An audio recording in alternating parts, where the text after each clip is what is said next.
Hello, there goes my voice. Welcome to White Birch Tarot and Astrology. This reading is for the full moon in Virgo on February 24th, which is tomorrow, Saturday. I think it happens about 7:30 in the morning, New York time. That's what I printed out anyway. I'm going to start off with a quick quote that really speaks to the energy of Virgo. And it's by someone, I didn't look her up. Her name is Eve Ensler, E-N-S-L-E-R. She said, "You have to give to the world the thing that you want the most in order to fix the broken parts inside you." Okay, that speaks perfectly to the full moon in Virgo. I want to talk about a couple of things real quickly. Okay, remember we just had, whoop, there was my chart. We just had Venus and Mars conjunct Pluto. They're moving this way. So they just went over Pluto because they move more quickly than Pluto does. And so they were transformed in some way.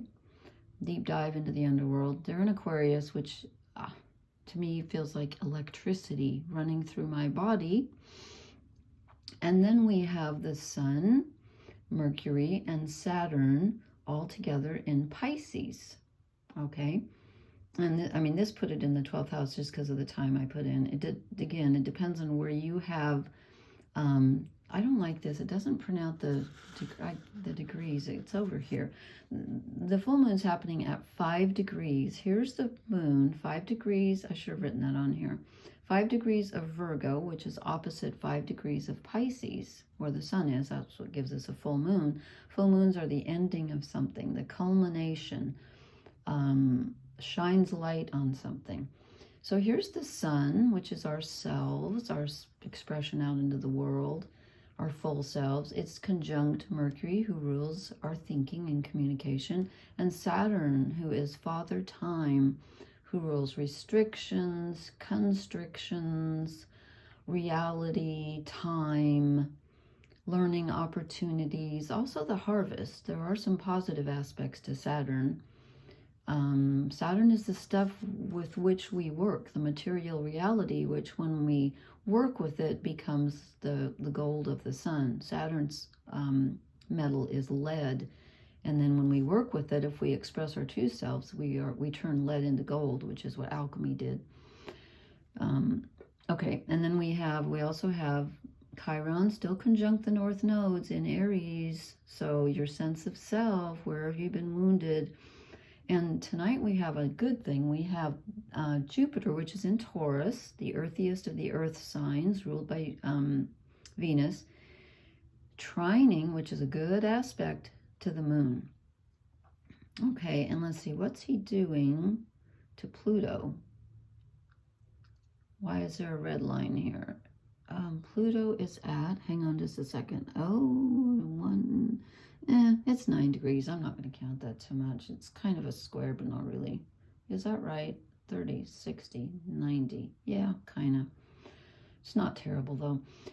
So the big news is we have these 3 planets all together in the sign of Pisces, which is the last sign of the zodiac, which rules, it's ruled by Neptune, so it's a water sign, very emotional, and it rules connectedness. We're all one. Universal, the universal unconscious, okay? It's opposite the moon in Virgo, which is an earth sign, although it's a mutable, so is Pisces. And mutable means that it's more flexible. It's not quite as it's stuck in its ways. It's more fluid than the other earth signs. But Virgo is all about, well, it's about a lot of things. It's about health.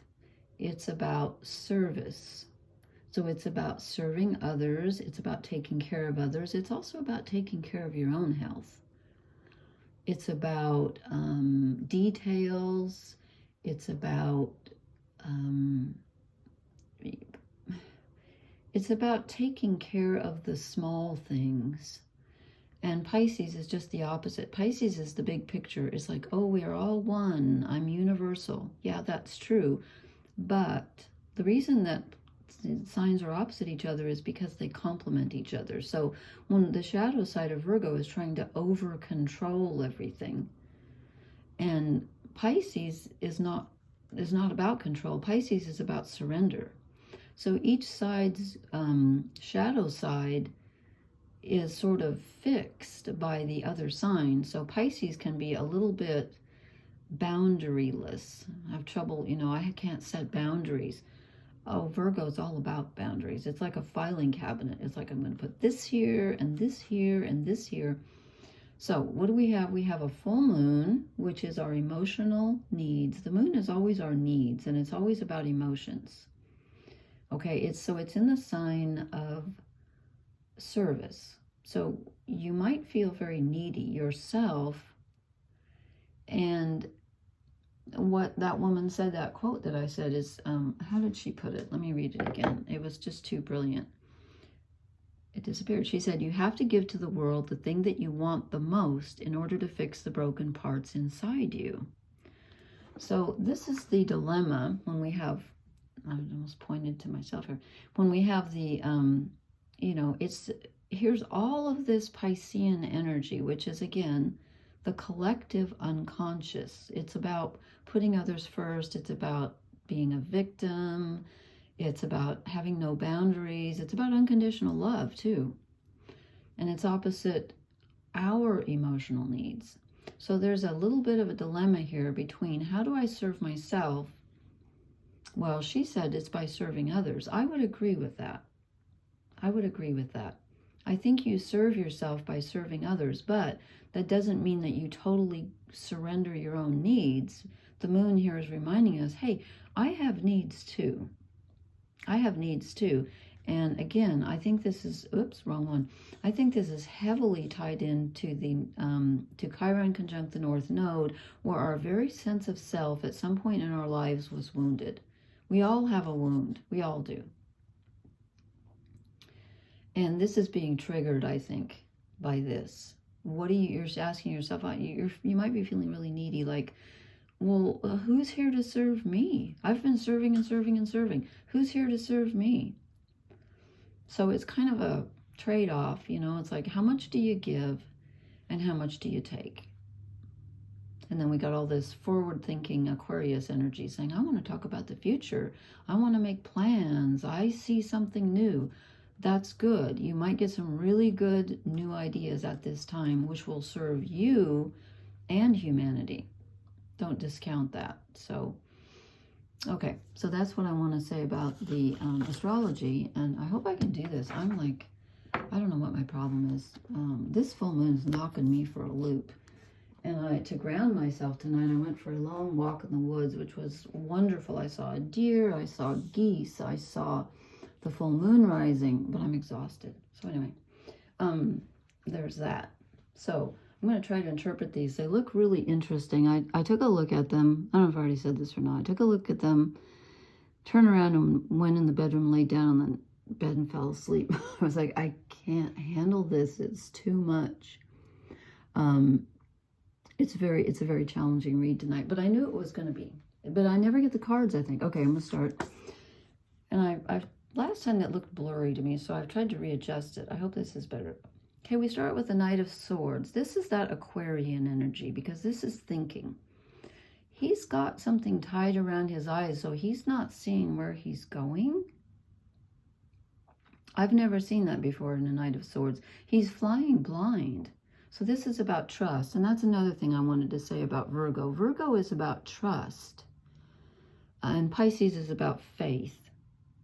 So Virgo is about trusting the material world, and Pisces is about having faith in a bigger picture, and they complement each other. They do go together. Okay, so he's flying blind. This is like, he knows he's going somewhere, and this could be those downloads that you're getting from the Aquarius energy coming in, where you get these ideas. You don't know where they're coming from. You don't know where they're taking you, but you're going to just go with the flow and let the wind, take you where it will.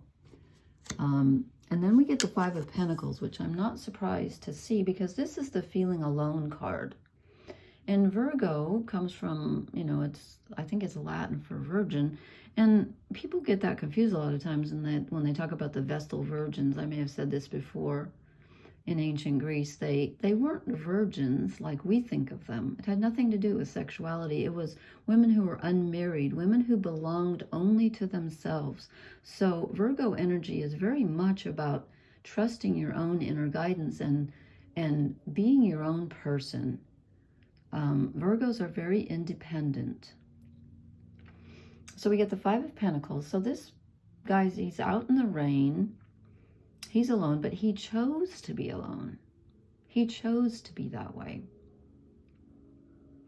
He wants to go his own way. And with Aquarius energy, that's all about, you know, being an individual. It's about the collective too, but it's about being an individual as well.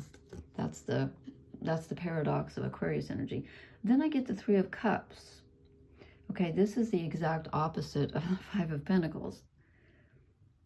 This is fellowship, friendship, sharing and having fun with people. Not a bad idea right now. And you're like, how am I going to do that when I'm all alone? Well, maybe you're not all alone. Maybe you can find a way to be alone and do it your own way and still have fun with others. I just had a thought and it went out of my mind. What was it? Something about the astrology. It just went out of my mind. This is about fulfilling yourself emotionally. And like I said, the full moon is about your emotions. So don't forget to have some fun along the way. Let's see if this fits in anywhere else, because full moons are very emotional. So this is saying, you know, let people support you. You can do it yourself.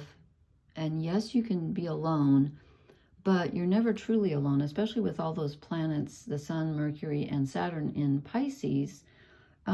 It connects you to the collective, whether you like it or not. We're connected with the Aquarian energy mentally, and we're connected emotionally with the Pisces energy. Okay, then this one came along. I'm like, what? The Ten of Wands, which is, normally it's the end of a cycle. It's like an ending and the beginning of a new one, but it's in reverse. So my thinking on this is that something that we have been putting our energy into has to be let go of because of the full moon. It's not ending because we're finished with it. It's ending because we've realized it's not going to work the way we thought it was going to, and we have to let it go. That's my take on that card. Let's see if the rest of it bears me out here. And then I drew the Devil. And you know, the first thing I thought of when I saw this, because of the Virgo full moon, and I said Virgo rules details, and I thought, aha, the devil's in the details. Have you ever heard that expression? And then I read this book. One of my favorite authors is Connie Willis, W-I-L-L-I-S. If you like, she doesn't write fantasy or science fiction. What do they call it? Speculative fiction. She's amazing. She'll bend your mind 1,000 ways. And she has a humorous novel called To Say Nothing of the Dog. I've read it like 4 times. And there's a line in there where she says, God is in the details. And I'm like, you know, that's true. The devil and God are both in the details. Sometimes the details can trip you up. So what I think this is telling me is that we have to have faith. And we might be getting tripped up in our minds with this Virgo energy, wanting to know exactly how this is all going to work. So these ideas come in from Aquarius energy, and we're like, okay, I think I want to do that, but I don't know how. And I think the full moon in Virgo and all those planets in Pisces are telling us, just have some faith, because you don't need to know how right at this moment. Virgo wants to know exactly how. We don't know how. So let go of the need to know how. I think that's what that's telling us. Okay. Because we're attached to something with the full moon of Virgo. That's all I can think of. Then I get this bizarre Nine of Wands. That's not bizarre. Why is it bizarre? Sorry, it's not bizarre. I'm bizarre tonight. It's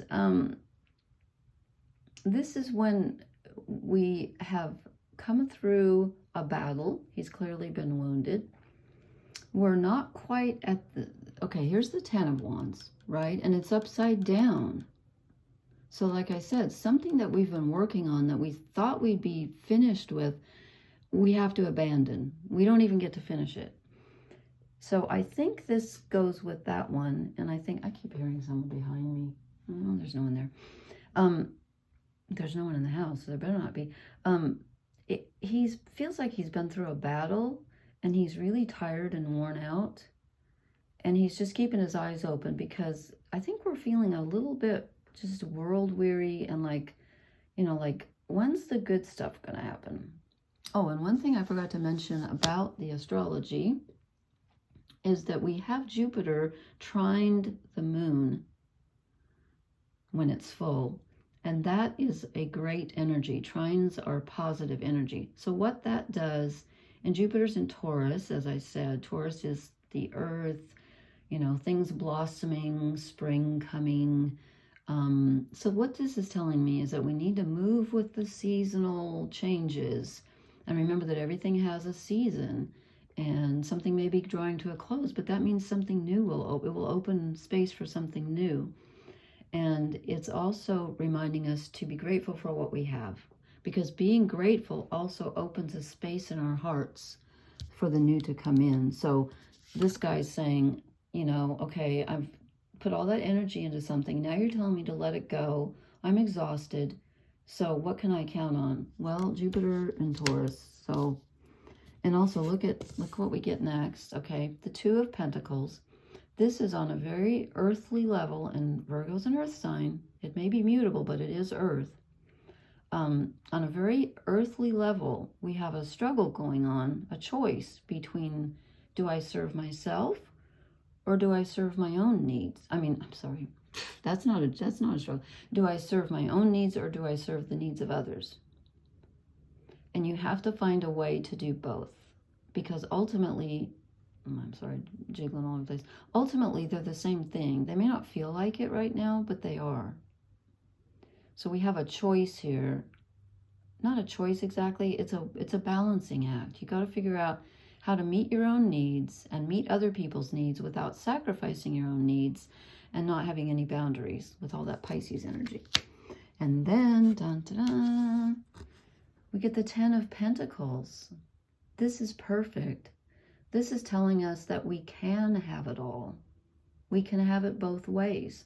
We can have what we want and also give to others. It is possible. And if you find that delicate balance between the two, then you get, oh, sorry, my house is making noises. Then we get everything that we could want. We get the family, the sunshine, the butterflies, the money, the food. We get everything. 10 of Pentacles is the pinnacle of earthly success. You can do something worthwhile and you can have something worthwhile. It's coming with that Jupiter trine the moon. May not feel like it, but it is possible. Okay, then I took this shadow card, which probably everybody hates, this shadow deck, and I thought, what's our shadow energy? Look, the 5 of Pentacles again. That's the same one. That's this one that we got. And I said, we're choosing to do it alone. We're choosing to go our own way. That's Virgo. So I'm going to do it myself. Okay. And Virgo's all about also taking care of the body. So please take care of your physical needs at this time. So our shadow card is, yes, I want to do it alone, but I also sometimes feel like I always have to do it alone and I'm tired of it. I feel like I'm an orphan and I'm out in the snow and my toes are bare. He doesn't exactly look happy. His legs are okay. Makes me feel better. I'm not quite that skinny. This is feeling alone and having to do everything yourself and feeling overwhelmed by the details. Like, oh my God. So I'd say right now, I know Virgo is all about the details. Try to forget the details or make a list and then put it away. Because you've got to have some faith at this time. You will be able to do this, but you don't have to know how right now. And then I pulled, so I didn't have to wait for you. I knew I was going to blather on about the astrology. I pulled these oracle cards already, but I haven't thought about them. And probably I should have, but I didn't. Never-ending story. Okay, this person looks like I feel. It's like, seriously, I've got too much on my plate right now to carry. So when you're thinking about service and what to put your energy in, do not give too much. You've got to consider your own physical needs at this time and your own emotional needs. It's a full moon.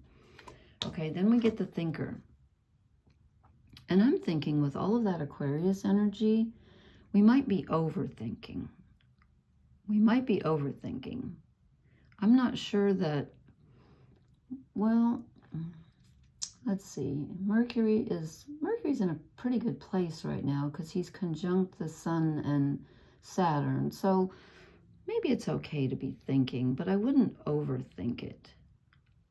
But you are going to be getting some mental information at this time from all that Aquarius energy, and with Mercury being right with the Sun and Saturn in Pisces. But you know what? Your thinking can be a little bit, I want to say blurry. Your thinking can be a little bit deceiving when everything's in Neptune like that. Neptune's not about thinking. Neptune's about feeling. Then we get regeneration. I'm glad to see this. This is Jupiter and Taurus. It isn't really. It's the Pluto card. But I'm saying, I was talking about Jupiter in Taurus and how things blossom and bloom and spring is coming, at least here in the Northern Hemisphere. So, you know what? Yeah, it feels really chaotic and heavy and hot right now, but new life will spring out of whatever you have to let go of. Something new will come in when you make space for it. Okay, I've gone on for almost 22 minutes. I wanted to pull a fairy card, and I'm probably just opening Pandora's box here. Probably. The hidden one. The hidden one. Let me just real quick see what she's all about. I don't know why I felt like drawing a fairy card. I know I'm going on a long time, but... Oh, okay. Awareness, attention, and self-absorption. Okay, what purpose does she serve? She helps to make you become more aware. If you don't watch, if you don't look, if you don't see this time, she'll make sure that the next time you do. Fairy sends her out when you are persistently unaware of your surroundings, when you don't pay attention to what is going on around you, not just physically, but emotionally as well. How are your actions affecting or not affecting everything around you? Are you passing blindly through the day, through relationships, and through life itself? She'll trip you up and make you stop and pay attention. That's her job, and she's good at it, so be aware. The hidden one may be waiting for the next step you take. Every step you take, every move you make, right? Okay, so that makes sense to me. That's Virgo. The devil is in the details. But again, you don't have to know all the details right now, because I don't think we're going to. I just don't think we're going to. So anyway, please hit the like, share, and subscribe buttons. I hope this was helpful. Please leave me a comment. Let me know how this full moon is making you feel. Am I the only one? I would love to know how other people are feeling right now, because this is really powerful to me. Anyway, have a wonderful full moon, and I will talk to you next time. Thank you so much for watching. Blessings. Good night.